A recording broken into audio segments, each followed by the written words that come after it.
matuto tayo na magpuri tayo, magpasalamat, and always remember what the Lord has done for you. Okay? Kayo mga nakatayo sa likuran na nagsisiksikan. Okay? Ayaw ko na may ibang preacher sa likod. You have to be listening to what the Lord is saying. Okay? So, if you have your Bibles, I want you to go with me in 1 Corinthians chapter 11, verse 23. Na katulad ng sinabi ni Apostol Pablo, na ang bagay na to ay hindi niya natanggap kahit kanino pa man. You see, in our lives today, ang pinakamahalaga is when we come before God, not just to listen to what is being preached to us, but rather for you and for me to learn to hear what the Spirit of God is saying in our lives. Because it will make a difference, a very big difference, sa buhay ng bawat isa sa atin kapag natutunan natin to be listening to what the Lord is saying unto us. Kasi kapag hindi ho natin natutunan na marinig ano ang pangungusap ng Panginoon sa atin, then we will just be living on second-hand informations. Okay? So ang sabi ni Apostol Pablo rito, "For I received from the Lord what I also pass on to you. The Lord Jesus, on the night that he was betrayed, took bread. And when he had given thanks, he broke it and said, 'This is my body, which is for you. Do this in remembrance of me.'" Na kapag binasa ho natin sa Gospels, ang sinasabi roon, "This is my body broken for you." And the very reason that the body of the Lord was broken so that you can become whole. Para maging buo ang pagkatao natin, para hindi tayo nagkakaroon ng tinatawag na identity crisis. Ang problema sa maraming tao ngayon at maging sa mga kabataan, hindi lang kabataan, maging sa matanda, ay hindi nila kilala ang kanilang mga sarili. Yes, alam natin kung ano yung pangalan natin, pero hindi natin kilala ang sarili natin. The mere fact na hindi natin alam ano yung plano, ano ang layunin, ano ang naisin ng Diyos sa buhay natin, then we do not know ourselves. Okay? So that's why as people of God, it's very important for you and for me to understand ano ang naisin ng Diyos. Nung sabihin niya, "This is my body which is for you, do this in remembrance of me." Ang sinasabi niya rito is, ano ba ang meron doon sa katawan niya o doon sa simbolo ng tinapay na kung saan pagkatapos na ito ay pagpira-pirasuhin ng Panginoon at ibigay sa kanila, ang sinasabi niya, "This is my body broken for you, do this in remembrance of me." Then in verse 25, ang sabi niya, after supper, in the same way, after supper, he took the cup, saying, "This cup is the new covenant in my blood. Do this whenever you drink it in remembrance of me." So, it speaks about the new covenant.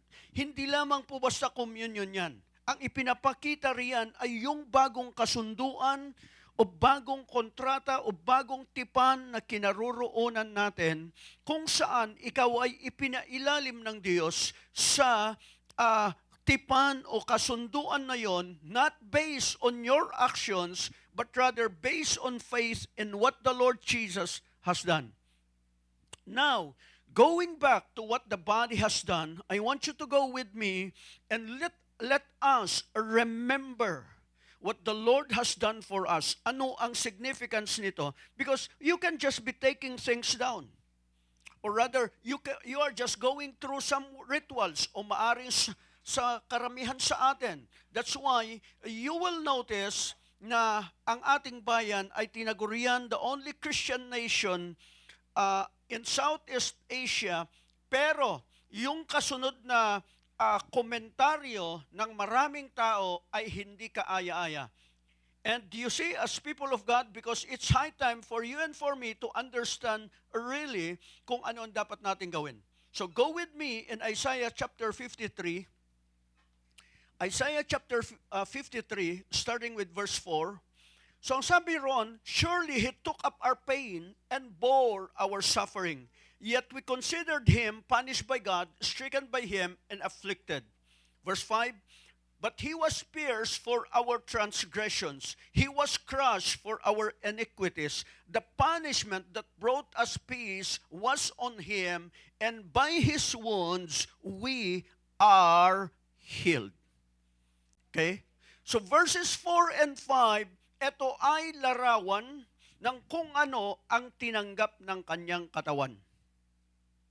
So ang sinasabi riyan ng propeta, 400 o between 400 to 500 years bago dumating ang Panginoong Hesus, ang sinasabi ng propeta Isaiah, ito yung mangyayari, ito yung gagawin. And now, kapag tiningnan ho natin, every time you think about the Lord, this is what the Lord has done. So ang sabi niya roon sa verse 4, sa kanyang katawan, pinasan niya ang ating mga pain. Whatever pain we have in this life. Ano yung mga pasakit ng buhay? Ano yung mga kapaitan sa buhay natin? O ano yung mga pinagdaraanan natin sa buhay? Lahat yan, kinuha niya. And then, ang sabi niya, and bore our sufferings. So what sufferings are we going through? And if you see, if you are under the new covenant with the blood of Jesus, then binayaran na ng kanyang dugo yan. Okay? So everything has already been paid for. Ang kailangan natin is to believe. We need faith, pananampalataya, doon sa kung ano ang ginawa ng Panginoon sa kanya.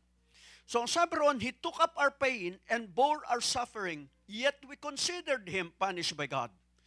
Ngunit inakala natin na siya'y pinarusahan ng Diyos dahil sa kanyang kasalanan. No. Siya ay nagdusa at pinasan niya ang bigat ng ating mga kasalanan. Madalas kapag tayo dumaraan sa mga mabibigat na pagsubok o mga problema, ang sinisisi natin palagi ay walang iba kundi ang Diyos. Hindi ho ang Diyos. Okay? And many times, ang sinasabi natin, ginagaya natin yung nabasa natin sa aklat ni Job na hindi inuunawa ang buong sinasabi ng salita ng Diyos, God gives and God takes. He gives and takes away. No? Dahil maliwanag na ipinapakita, kahit basahin mo ang buong aklat ni Job, merong kaaway. Nandoon si Satanas. Okay? So, in verse 5, ang sabi niya roon, but He was pierced for our transgressions. Bakit siya sinaksak? O yung sibat itinusok sa kanyang tagiliran na nagpapahiwatig ng kanyang katawan dahil sa ating mga kasalanan. Okay? He was crushed. Dinurog siya for our iniquities. O ano pa mang mga minana natin mula sa ating mga magulang, anumang uri ng sumpa, anumang uri ng kasalanan, o anuman yung mga DNA ng ating mga magulang na iyan ay nanalaytay sa atin, kaya nagkakaroon ng kasabihan, like father, like son, like mother, like daughter, or whatever like. O, ganyan kasi sila eh. Kasi ganito ang lahi ng mga yan. Ganyan kasi sila, kasi ganito. Yung kanilang maninuno ay ganito. Ganito yung mga pinagagawa nila. Kanya nananalaytay. O yung sinasabi na yung kasalanan ng mga magulang ay bibisita sa mga anak. You see, kinuha yan ng Panginoon. Dinurog siya. He was crushed for our iniquities. And then the punishment that brought us peace was on Him. The word peace is the shalom. Nothing missing, nothing lacking, nothing broken. Okay? It's all in the Word. Pero the thing is, do we believe it? Madalas kasi, yung paniniwala at pananampalataya, ang ibig sabihin niyan, you believe something kahit na hindi pa nangyayari. Pero kadalasan, katulad ni Tomas, ang sasabihin niya, hanggat hindi ko siya nakikita, hindi ako maniniwala. So, to see is to believe, ang madalas na nag-ooperate sa buhay ng marami. No. We need to believe in order to see. Yun ang pananampalataya, na kahit hindi mo pa nakikita, okay, na you can declare and you can say in your life, Lord, thank you. Ano man tong pinagdaraanan ko, temporary lang to, dahil mas naniniwala ako na kapayapaan ang maghahari sa pamilya ko, sa buhay ko, kasi binayaran mo na, ikaw ay nagdusa, kinuha mo ang lahat ng pagdurusa upang magkaroon ng kapayapaan sa aking buhay, sa aking pamilya, sa amin. And afterwards, and by His wounds, we are healed. So, iyon ho ang binanggit ng propeta na 400 years or 500 years bago mangyari yun, sinabi na niya, eto yung mangyayari. At kanyang sinabi, and by His wounds, we are healed. And now, after Jesus Christ came at namatay sa krus, nabuhay na muli at umakyat sa langit, eto naman ang pangungusap ni Apostol San Pedro. Okay? Ito sabi ni Saint Peter. Go with me. Wag yung ibang Saint Peter, ha? Okay. Kay Saint Peter, 1 Peter chapter 2 and verse 24. Ito yung sinabi niya. He Himself bore our sins in His body on the cross. Kinuha ng kanyang katawan, pinasan ng kanyang katawan ang lahat ng pagdurusa, lahat ng bunga ng kasalanan, at lahat ng sumpa para sa iyo at para sa akin. Pinasan niya ang ating mga kasalanan. Nang sa ganon, tayo mamatay sa kasalanan. Kanya, walang claim sa iyo ang kasalanan. At walang karapatan ang kasalanan na maghari sa buhay natin. Yes, nagkakamali tayo, pero hindi na siya ang hari ng ating buhay. Hindi na normal.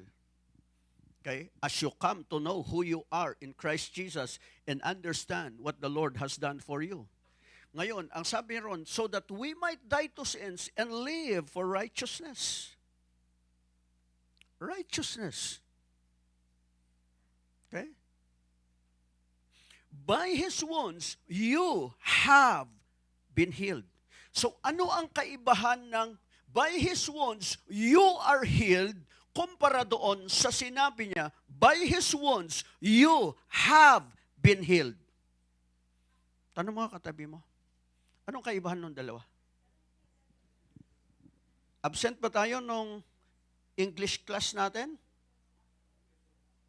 What's the difference between you are healed as to the word, you have been healed? You have been healed. Okay? So, yung propeta, ang tinitingnan niya, pag dumating ang Mesias, dumating ang tagapagligtas, eto mangyari, you are healed. Si San Pedro, nagbabalik tanaw at ang sinasabi niya, dahil sa nangyari sa krus ng Kalbaryo, dahil sa ginawa ng Panginoong Hesus, you have been healed. So, ikaw ay pinagaling na. Kahit na yung katawan natin ay hindi pa nagmamanifest yung healing. We believe we have been healed. Amen? That's our faith. Oh, mga hyper-faith kayo. Hindi po. We are just declaring what the Word of God says. Kasi ang sabi roon, doon sa kanyang katawan. Okay? And we have to understand, going back to verse 25 ng 1 Corinthians chapter 11, ang sabi niya roon, na in the same way after supper, He took the cup saying, this cup is the new covenant in my blood. Na yung dugo niya na tumigis, ang siyang nag-alis ng ating mga kasalanan, naglinis sa atin mula sa bahid ng kasalanan, nang sa ganon, tayo'y mapailalim sa isang bagong kasunduan kung saan tayo tinawag na mga anak ng Diyos. Okay? So,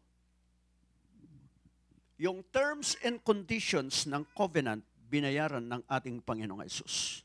So you have to understand what do you have. And may I ask our trainees to bring us the communion elements. Because we do not just observe rituals. Yung ginagawa ho natin, dapat alam natin at sinasampalatayanan natin na every time we do this thing, we are declaring what the Lord has done for us. Okay? So can we all rise up?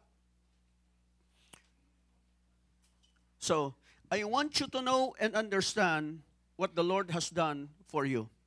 Ano yung ginawa ng Panginoon sa atin? So, hindi lang po to yung nakagisnan natin ng mga rituals wherein we receive the body. Actually, what we receive is the symbol of the body. Ang tinapay ay naglalarawan o sumasagisag o nagsisimbolo ng katawan ng Panginoon. Katawan na nabayubay sa krus ng Kalbaryo. Okay? Katawan na siyang tumanggap ng lahat ng parusa. At ang sabi roon, pagkatapos na ito ay pagpira-pirasuhin ng Panginoon, nagpasalamat siya. The body was broken into pieces so that you and I can become whole in all aspects of our lives. So sumasagisag yan, spirit, soul, and body. Okay? And the drink or the symbol of the blood is saying, we are under a new agreement, under a new covenant, under a new contract, wherein Jesus paid the price, and we are the beneficiaries. So think about what the Lord has done for you. Thank you, Jesus. When I think,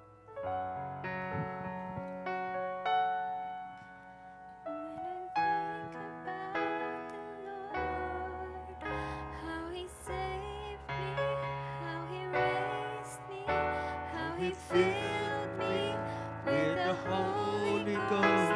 He healed me to the uttermost. When I think about the Lord, how He picked me up, and turned me around, how He placed my feet on solid solid ground. When I Think about the Lord, how He saved me, how He raised me, how He filled me with the Holy Ghost, how He healed me to the uttermost. When I think about the Lord, how He picked me up, and turned me around, how He placed my feet on solid ground. it makes me Wanna shout, hallelujah. thank you, Jesus, Lord, you're worthy of all the glory and all the honor and all the praise. Makes me wanna shout, hallelujah. Thank you, Jesus. Lord, you're worthy of all the glory and all the honor and all the praise. When you think about the Lord, alam niyo sa buhay po natin, iba-iba mga pagdaraanan natin. Kaya dapat alam mo at kilalanin mo ang Panginoon na nagligtas sa iyo. Sino ang iyong Panginoon? Every time we partake of the symbols of the body and the blood of Jesus, we are declaring that Jesus is Lord over our lives. We have an enemy, ang pangalan niya, Satan, or the devil, na kung saan ang naisin niya ay nakawin ang ating mga buhay, nakawin ang destiny natin. But you have to know what the Lord has done for you, so you can stand and fight from a place of victory. And you can declare, Jesus is my Lord. Hallelujah. Heavenly Father, we thank you. Thank you, Lord, that you have given us Jesus. He bore our sins, died for us, paid the price, paid the penalty, and so that today we are under a new covenant. Na masasabi namin sa aming mga sarili that we forget not the benefits of our salvation. As we look towards your word that says, praise the Lord, O my soul, and forget not all his benefits, who forgives all your sins and heals all your diseases, who redeems your life from the pit and crowns you with love and compassion, who satisfies your desires with good things, so that your youth is renewed like the eagle. Lord, we come in remembrance of what the Lord has done for us, as we remember the price He paid at the cross, and so that we can receive the benefits of everything He has done for us. Maraming salamat. Aming sinasabi, kami pinatawad sa aming mga kasalanan because of the shed blood, at dahil yung aming kasalanan inilagay sa kanyang katawan. At salamat, Panginoon, na lahat ng uri ng sumpa ay binayaran niya. Maging sumpa ng mga minana namin sa aming mga ninuno, binayaran niya. So that we can have a brand new life. Lord, we ask that even as we partake of the symbols of the body and the blood of Jesus,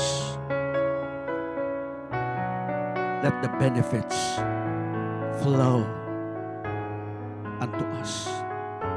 So we receive those benefits. We receive life and life forevermore.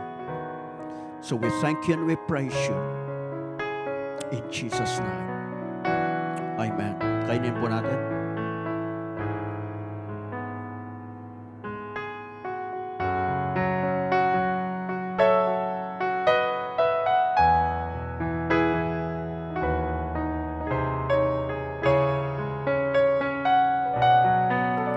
Inumin natin.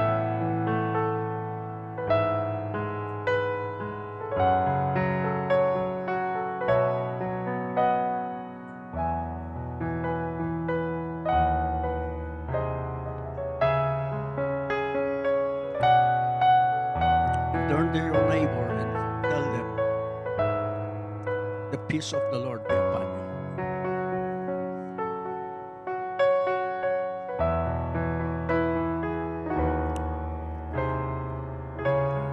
You may be seated.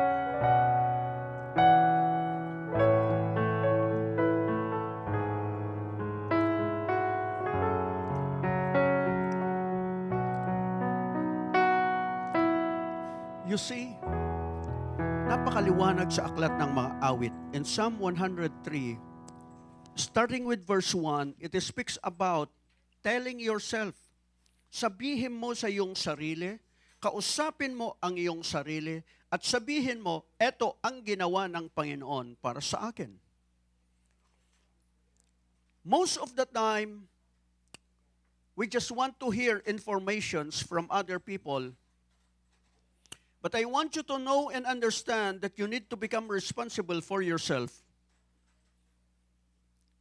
Ang dapat na number one encourager ng buhay mo ay ikaw.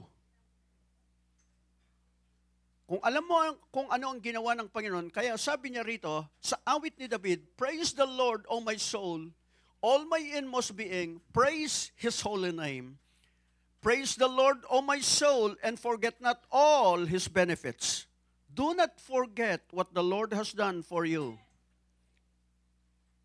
Verse 3, it speaks about, ang sabi ron, who forgives all your sins. So forgiveness of sins. And then healing and heals all your diseases. Verse 4, who redeems your life from the pit. The word pit is no other than the word grave. Tinubos tayo sa hukay, sa libingan. Or it means untimely or premature death. And crowns you with love and compassion. And now, this is what I like. Verse 5, I like this as well. Who satisfies your desires with good things. What are your desires? Hindi lang yan yung bagay-bagay. Anong desire mo?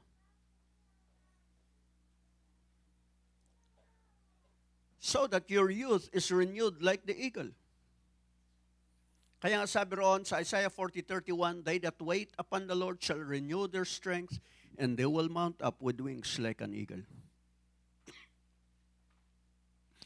So, nung nakarang linggo, pinag-usapan po natin kung ano ang isa sa pinakadakilang regalo ng Diyos sa ating buhay, no other than the gift of rest and choosing what matters most.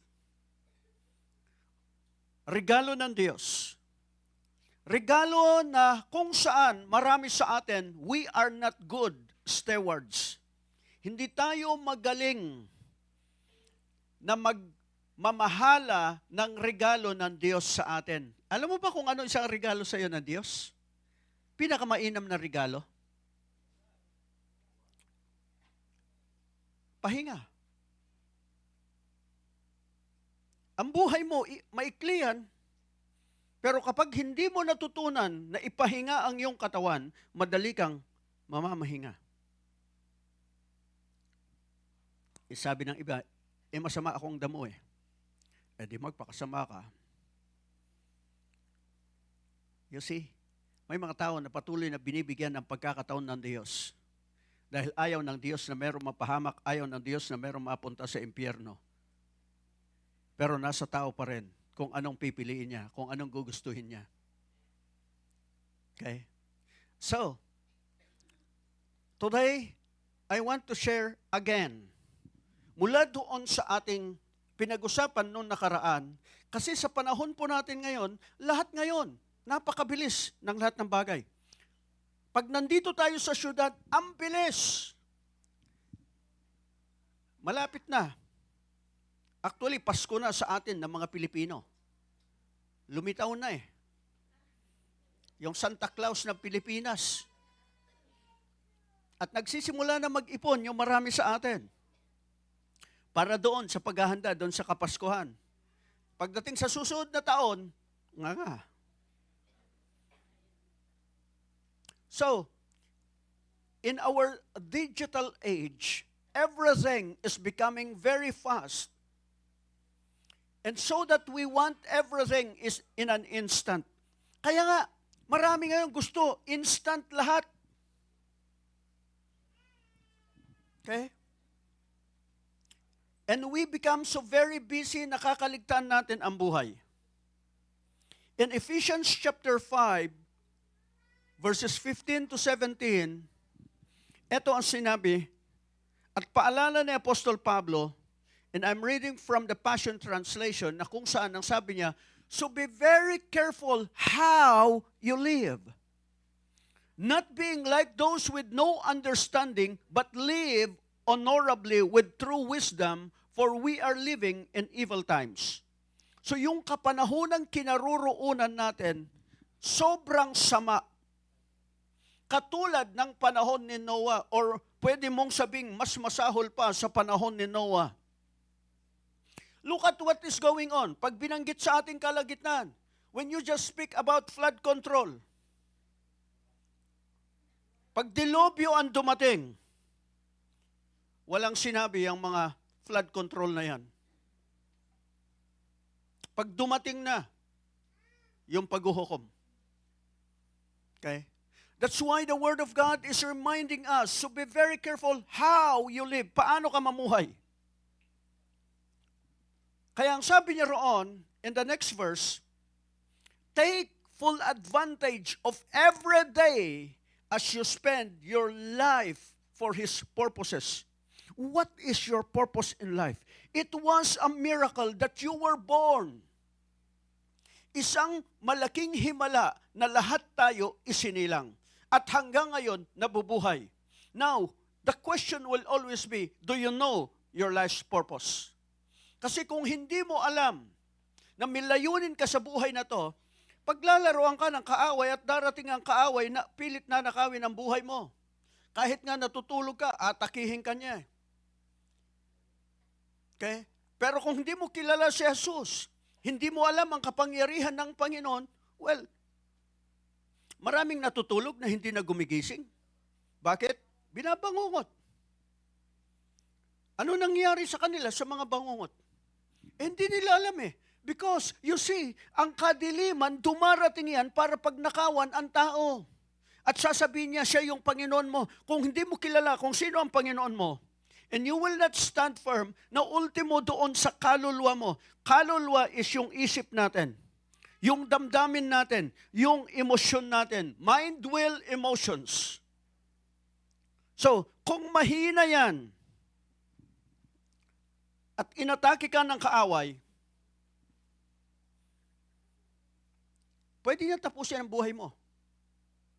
But if you know who your God is, na siya ay may mga anghel na nakatalaga sa iyo, you have the power of the name of Jesus, na dapat mo lang gamitin in Jesus' name. Di ba? Lahat tayo nararanasan natin yan. Yung natutulog ka tapos biglang naglalak lahat ang katawan mo, na hindi ka makakilos, and then yung buhay mo kinukuha na, and then kita mo yung katawan mo. And what do you do? Okay? So you need to understand your purpose. At ang sabi niya, and don't live foolishly. Huwag kang magpakamangmang at huwag mong ipagwalang bahala yung buhay mo, yung relasyon mo sa Diyos. You need to understand ano ang kalooban ng Diyos sa buhay mo. Okay?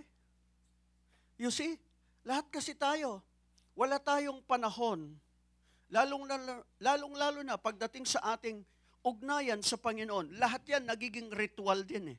We are just going through the motions. You see, there was a writer, a Christian writer, nang sabi niya, hurry is our greatest or the great enemy of spiritual life in our day. Kaaway. Ano yung kaaway ng ating buhay spiritual sa ngayon? Pagmamadali. Okay? Gaano karami sa atin nagmamadali? We go to church. The church going to church. Tagal naman ni pastor. Tagal naman ng worship. Para si pastor na ang mag-sermon at nang makauwi na kami, tagal naman. Ako, naamoy ko na yung niluluto na ulam. Ako, tagal ni pastor. Well, kapag ang kaluluwa mo, hindi nasumpungan ang kapahingahan, yung buong linggo mo, sira. Okay? Ang sabi ng isang mananampalataya sa nagdaang kapanahunan na kung saan kahit anumang pag-uusig, kahit na ano pa man ang dinanas niya sa buhay niya, pero hindi siya sumuko. Ito sabi niya, if the devil can't make you sin, he will make you busy.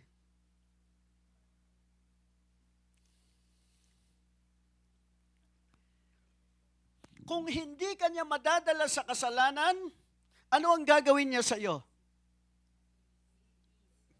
Busy. Magiging abala. Abala saan? Sa trabaho. Abala saan? Sa kung ano ng mga pinagagawa at nagmamadali palagi. Pupunta na church pero nagmamadali. Yung isip wala rito, nandoon. Nauna na, namamasyal na. Nananakawan tayo ng dyablo. Nananakawan tayo ng kaaway. Okay? So now, the Word of God is giving us a prescription to avoid burnout and breakdown. Gaano karami ang nababurnout sa atin? Na ang nagiging bunga, breakdown. Pag nag-breakdown na ang kalusugan mo, magkano? Ha? 3-5? Nako. Pag counseling pala, pwede kami mag-charge na 3-5, no? Kung yun pala ang 3-5, counseling lang yun eh. Ha? Isang oras, 3-5.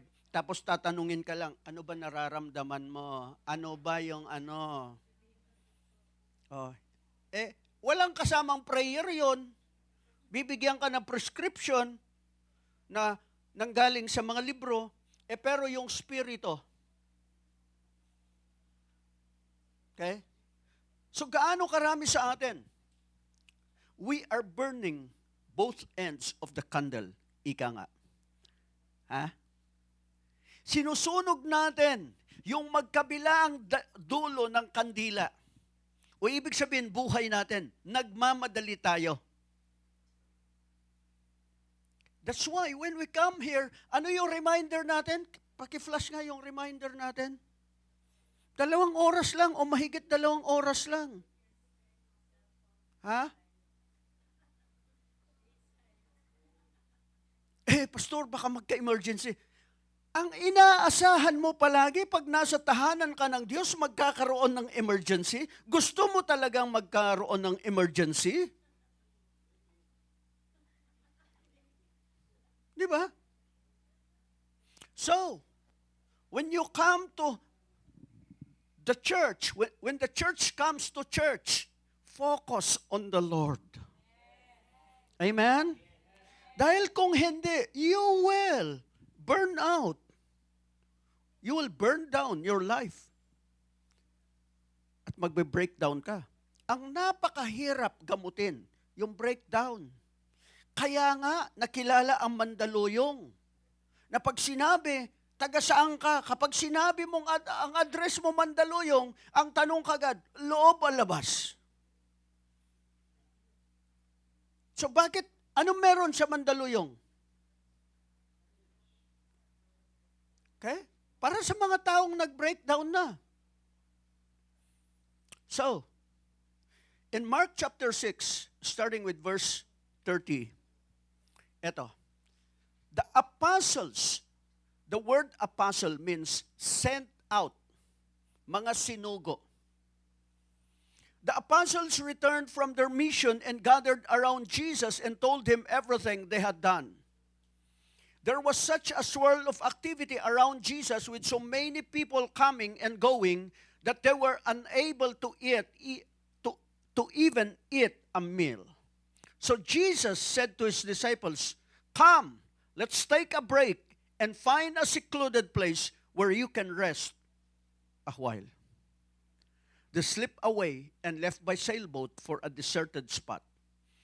But many of the people saw them leaving and realized where they were headed. So they took off running along the shore. Then people from the surrounding towns joined them in the chase, and a large crowd got there ahead of them. By the time Jesus came ashore, a massive crowd was waiting. At the sight of them, his heart was filled with compassion because they seemed like wandering sheep who had no shepherd. So he taught them many wonderful things. Praise God for His Word. So going back to verse 31, I like what Jesus said.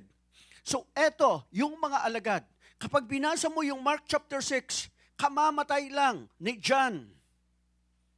So pinatay si John, so syempre, naghihinagpis o nandoon yung pagdadalamhati. Ultimo si Jesus was also grieving for John. But here comes, or rather, tapos yung mga apostol ay dumarating at ang sabi nila, eto yung report namin, eto yung ginawa namin.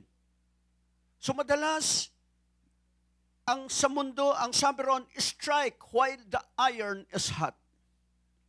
But Jesus, with His love and compassion for people, knowing na ang katawan ng tao ay may hangganan, kaya nga nilikha ng Diyos ang araw at gabi para pagdating ng gabi, matulog ang isang tao. Except sa panahon natin ngayon na ang iba nagtatrabaho sa gabi, then sa araw natutulog. Okay? So, ang sabi niya roon, come, let's take a break. Hallelujah. Marami sa atin hindi alam kung kailan magbe-break o kailan magta-time out. Parang coach lang yan eh. Alam mo kung kailan ka dapat mag-time out. Di ba? Marami sa atin nanonood ng volleyball, nanonood ng basketball, o ano pa mang mga bagay-bagay dyan, na kung saan, from time to time, kailangan ng time out. Para ano? Para i-adjust ang mga dapat i-adjust. Ano, kumbaga, depensa, opensa, or whatsoever. Okay? The same thing in this life. Kapag punong-puno ka na, you need a time out. Dahil kung hindi, pag hindi kinaya ng isip mo, mental breakdown yan. So, anong kahulugan ng ating kapahingahan? Bakit gusto ng Diyos na ikaw ay nagpapahinga? Because this is the time for you to learn to rest, to inhale and exhale. Alam ba niyo, inhale, exhale? Naririnig ba niyo? Kanino niyo naririnig yung inhale, exhale? Kanino? Kanino? Oh. Every time you come unto the Lord to have a check-up, your spiritual life, or even with your physical body, do you have a time to inhale and exhale? Paakyat ka pa lamang, malalaman mo na, nandun, pagdating mo sa second floor,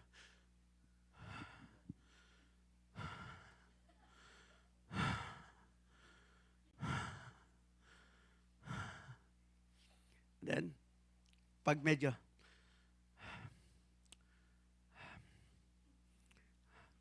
saka aakyat uli.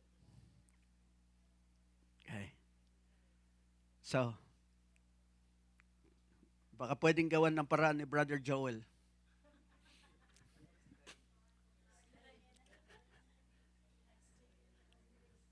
Learn to inhale and exhale. You can only exhale what you can inhale.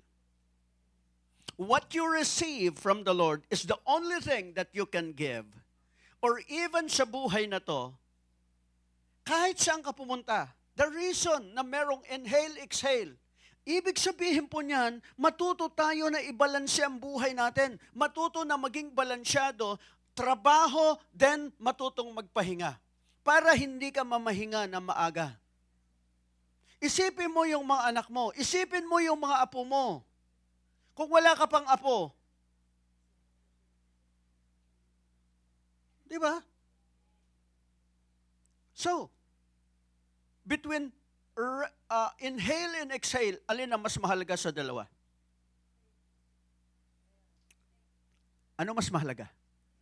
Inhale, exhale. Inhale. Pag hindi ka nag-exhale, tapos ka.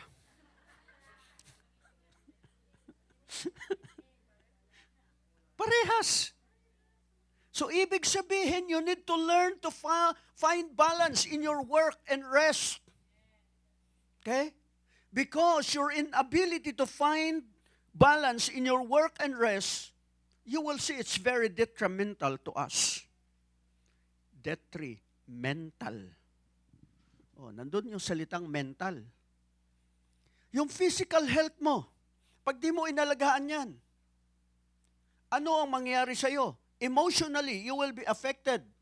Yung spiritual health mo, pag hindi mo inuna ang Diyos sa buhay mo, apektado yung emotion mo, apektado yung kalusugan mo. That's why, napakahalaga ng spiritual health. So every time we come here, priority is spiritual health.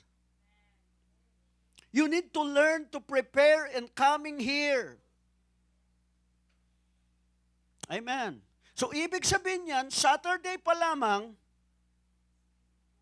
kaya believe ako doon, sa mga Saturday pa lang, nakahanda na anong damit nila. Kaysa ako, pagdating na linggo, saka ako magtatanong, okay ba to? Bagay ba to? Kasi syempre, yung mga anak ko, tinatanong ko, Dad, hindi naman, pagbaba mo ng sakyan, hindi bagay yung damit mo. Ano ba naman ito? Dami-dami mong damit. Dati-rate, hindi ka namimili kung ano ang damit. Ngayon, kailangan mo mamili. Okay? So, eto, in 1 Kings chapter 19, kapag ikaw ay pagod, eto, sa buhay ni Jezebel, or rather, buhay ni Elijah, now Ahab told Jezebel everything Elijah had done and how he had killed all the prophets with the sword. Nagmarites kaagad si Ahab kay Jezebel. Imagine, 400, basahin mo yung 1 Kings chapter 17, chapter 18. Assignment nyo yan. Para makilala nyo si Elijah, makilala nyo si Ahab, makilala nyo si Jezebel. Okay? So, huwag niyong papangalanan ng anak niyo ng Ahab, huwag niyong papangalanan ang anak niyong babae ng Jezebel. So, at dito, si Elijah, 400 prophets, lahat ang kanyang kinumpronta at pinatay. Napagod siya ng gusto.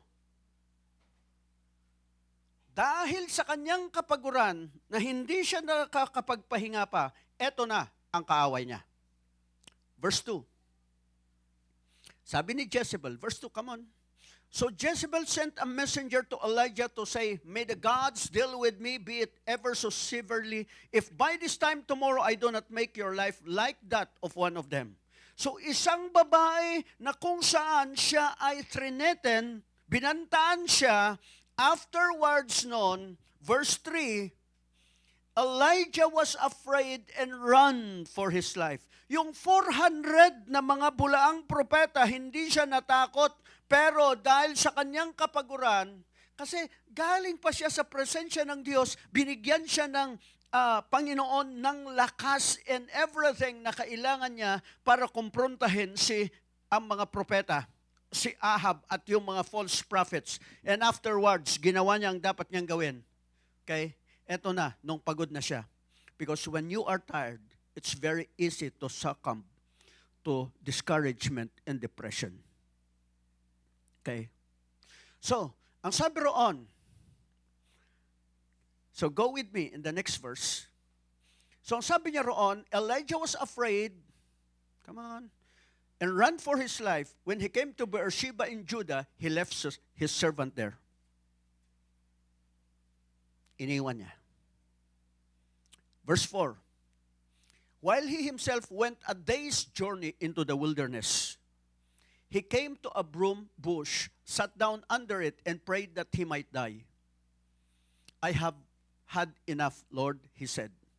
Take my life. I'm no better than my ancestors. Dumarating ang discouragement, dumarating ang depression kapag pagod tayo. At kapag na-depress, ang unang iniisip, kamatayan. Ayoko na. Ang hirap ng buhay na to. Bakit ba, Lord, na ganito ang ibinigay mong buhay sa akin? Okay? So, it will affect your emotion and it will affect your decision. Kanya kapag pagod, okay? Learn to inhale and exhale. Why? Because, point number 2, may point na tayo. When you rest, you are pausing and trying to listen to what God is saying. So, panahon para sa time out. Time out muna. Marami kang boses na naririnig. Boses ng bayarin, boses ng asawa mo. Ano ba naririnig mo sa asawa mo? Boses ng anak mo, boses ng kapitbahay mo, boses ng boss mo. Maraming boses. Oh, biyanan. Okay? Biyanan pala. Boses. That's why it's time to call for a time out. Time para tumawag ka, time out muna. Pagod na ako. Okay? So, what do? Learn to listen to God. So, doon sa 1 Kings, okay, or rather, when every time you call for a time out, well, it's time to be with the Lord. Okay? Kasi, eto, tandaan ho natin, kapag hindi mo natutunan, tayo mga mananampalataya, kapag hindi mo natutunan to have a time with the Lord na katulad nito, okay, every time you come here, ang purpose mo is to spend time with the Lord and to hear from God. Okay? Hindi ka nandito para doon sa katabi mo. Amen. Kaya nga sabi ni Jesus, come with me by yourself to a secluded place and have rest. Time to be with the Lord. By yourself and family or your team or your group. Not with all. Minsan, nagpaplano tayo ng bakasyon. Kasama lahat. Imbis na bakasyon. Hindi ka nakapagpahinga. Namroblema ka pa sa dami ng kasama. Di ba? Pag uwi mo, imbis na natuwa ka doon sa bakasyon mo, hindi. Kasi leisure lang ang hinahanap natin. Fun. Leisure. Just fleshly pleasure. Hindi yung soul. Okay? So, ang sabi niya roon, go to a quiet place. Yung, punta ka sa lugar na walang signal. Para hindi mayat-maya, boss, kailangan po natin ng ganito, kailangan po natin ng ganon. Gaano karami sa atin, nagbabakasyon, pero naka-on naman, palaging nakatingin sa cellphone. Anong purpose natin? For rest and refreshing. Okay? Kasi eto, go with me again, 1 Kings chapter 19. In verse 9, eto yung sabi rin. Then he went into a cave and spent the night, and the word of the Lord came to him, what are you doing here, Elijah? Hindi ba alam ni Lord? What are you doing here, Joel? What are you doing here? Shaira. What are you doing here, John Kel? What are you doing here, William? What are you doing here? So, what are you doing? Hindi ba alam ni Lord? Alam ni Lord. Ang tinatanong niya tayo. Actually, yung tanong palagi na mababasa mo sa Biblia, hindi yan tinatanong ni Lord dahil hindi niya alam, kundi tinatanong niya para ipaalam sa iyo. Ang sinasabi niya is, tingnan mo buhay mo, tingnan mo prioridad mo. Time to recalibrate. Okay?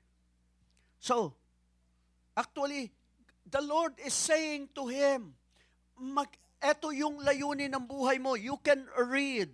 Ibinigay yung assignment niya sa buhay. Okay?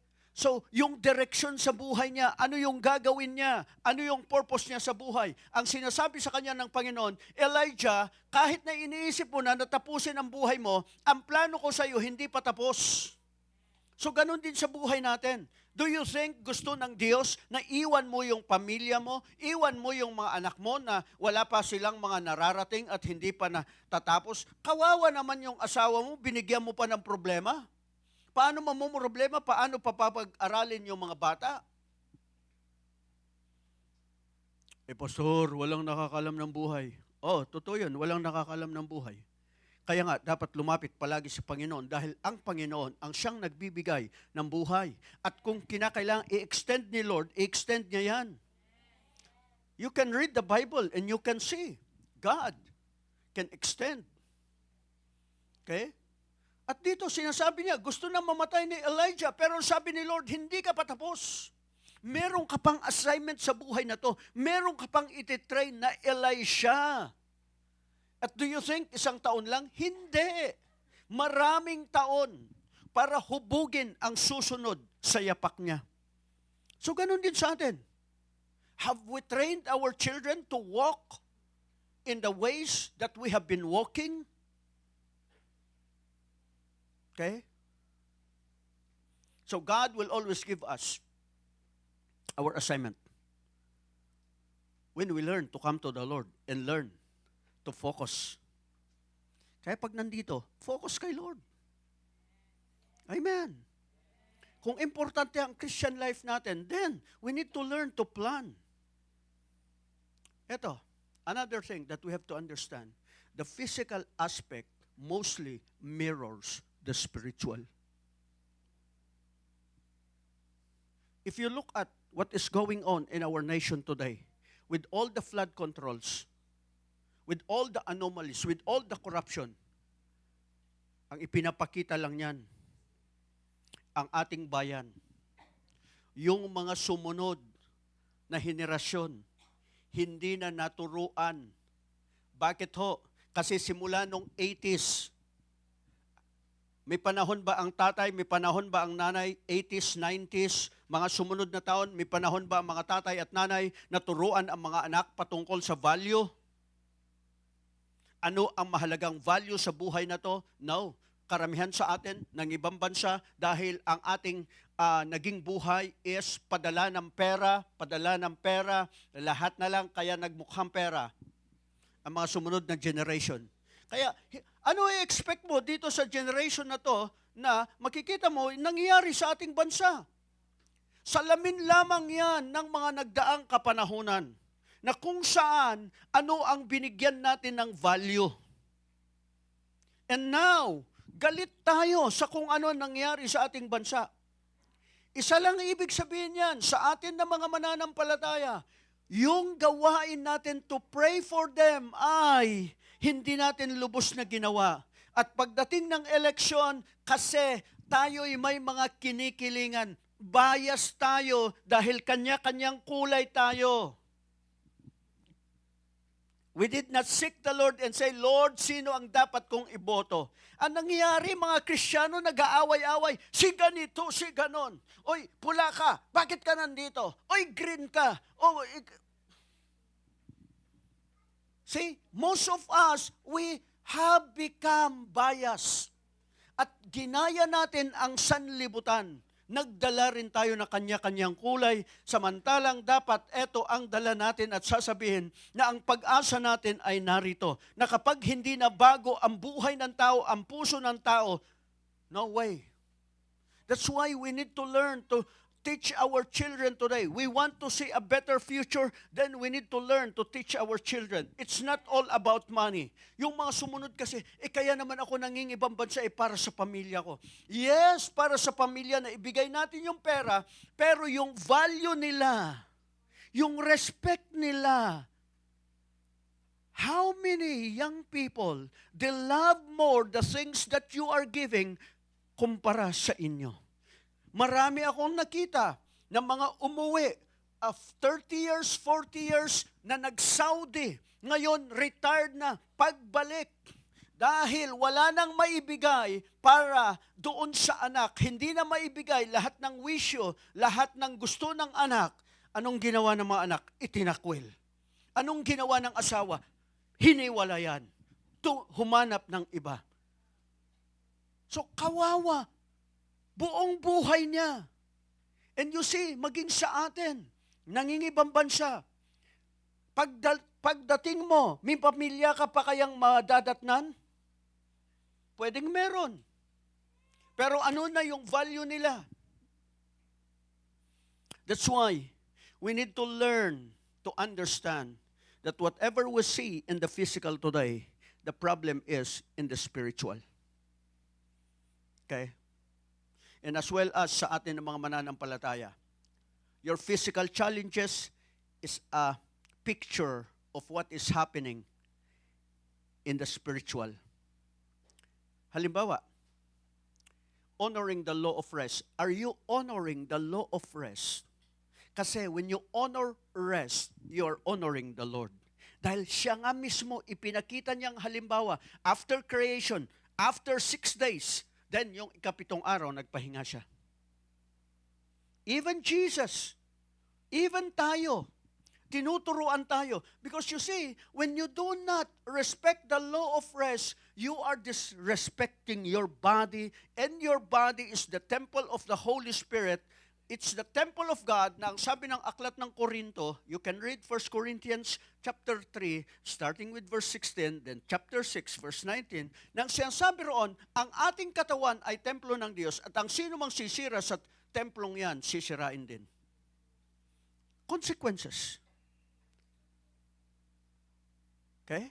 So learn to have a break or time out from your daily routine, or else you will snap out from over tension and overextension. Para kang goma na hinahatak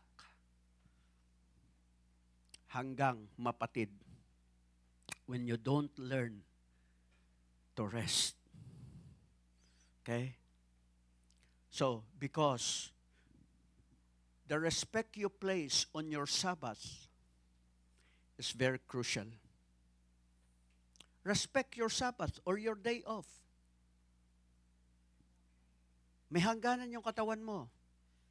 Kaya sinasabi ko palagi, sa pinakapugi kong bayaw may gagampanan ka pa sa buhay na to, huwag kang magmadali.